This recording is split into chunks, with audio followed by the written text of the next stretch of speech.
The sterile white corridors of the galactic trauma nexus hummed with the quiet efficiency of 1,000 species working in harmony. Here, on the neutral medical station orbiting the binary star system of Kethravol, wounds were treated without prejudice whether the patient bled plasma, ichor, or something that defied conventional chemistry.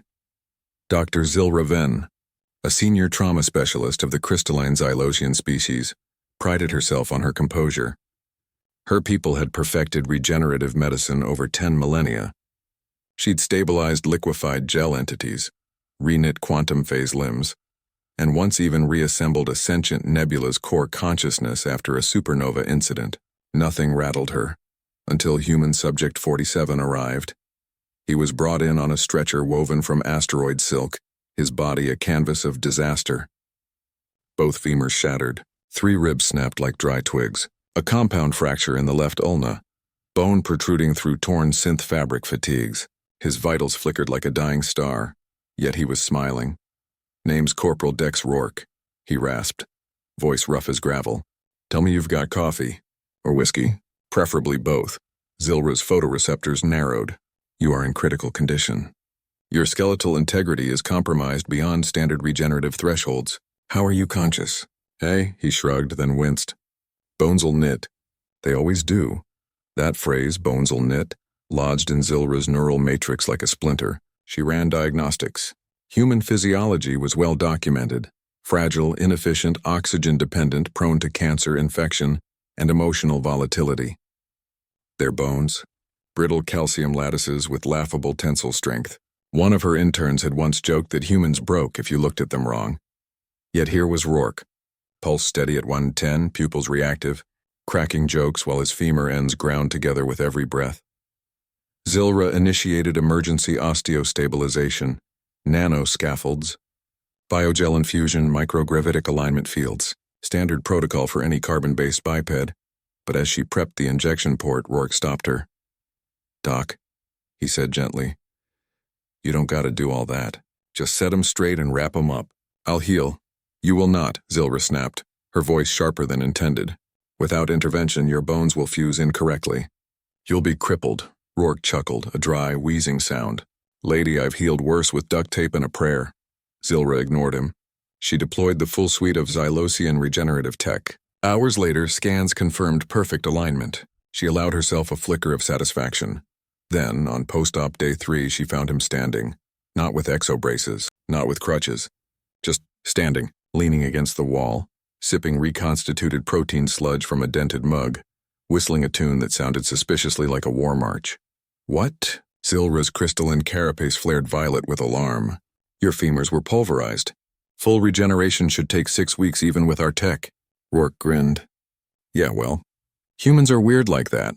Zilra demanded full skeletal imaging. The results made her primary heart stutter.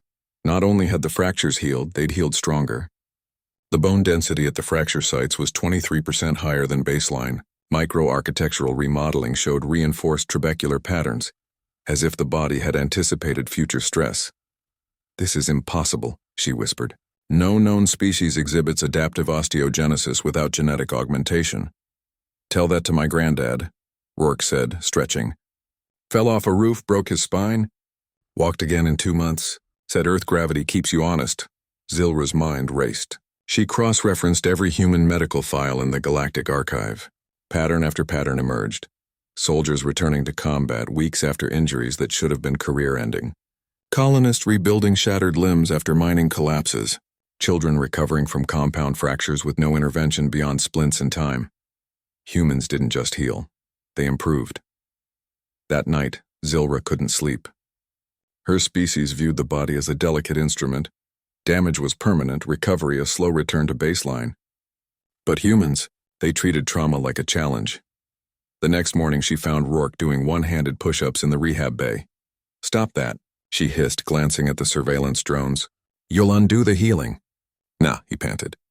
"Gotta stress it." "Makes it stronger," Zilra stared. "You want to break again?" "Not break," he corrected. "Test. Bones need load to grow right. Sitting around makes 'em weak." She felt a cold dread coil in her gut. This wasn't biology. This was philosophy. Humans didn't fear injury, they expected it. Their entire species had evolved on a planet so violently alive, earthquakes, predators, storms, pathogens, that survival demanded not just resilience, but anticipatory adaptation. Earth wasn't just a homeworld, it was a forge. Her panic peaked when Command flagged Human Subject 47 for discharge. Fit for duty, the report read. Cleared for frontline deployment. Frontline? Zilra stormed into the commander's office. He was shattered a week ago. Commander Vrex, a battle-scarred Qatari, merely grunted. Human infantry regiments have 92% return to combat rate within 30 days of major trauma. It's in their file. Stop fussing, Doctor. They're supposed to do that. Supposed to, Zilra's voice cracked. This violates every principle of medical ethics. You're sending a barely healed soldier back into war. Vrex leaned forward, mandibles clicking. Doc, you still don't get it. Humans aren't like us. Their bodies don't just repair, they upgrade. Every break, every burn, every near-death, it makes them harder. That's why the Silthian hive stopped invading their colonies, lost 3 dreadnoughts to a militia armed with farming tools and broken bones. Zilra returned to her quarters, trembling. She pulled up footage from the Battle of New Carthage. Humans, half dead, dragging themselves through acid rain, reassembling shattered limbs with field kits, then charging plasma turrets. One soldier, leg severed below the knee, had crawled 200 meters, planted a bomb, and detonated it with his last breath, after fashioning a tourniquet from his own belt. She vomited, a rare, shameful act for a Xylosian, not from disgust, from awe and terror, because if humans could turn broken bones into weapons, what else could they endure? What couldn't they survive? Days later, as Rourke prepared to ship out, Zilra intercepted him at the docking bay. Wait, she said, holding out a small vial. Take this. It's a Xylosian bone stimulant. Accelerates healing.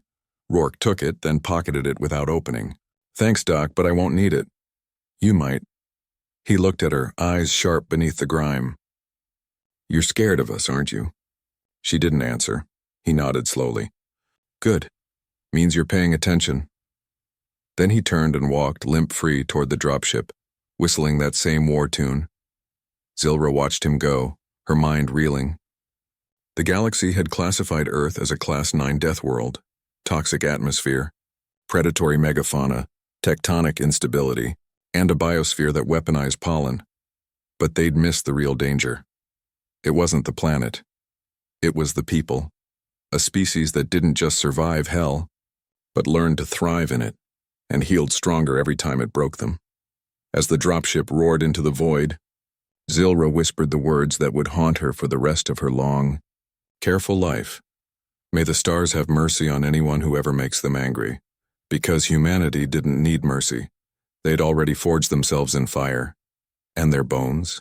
They remembered every crack, so they could grow back unbreakable.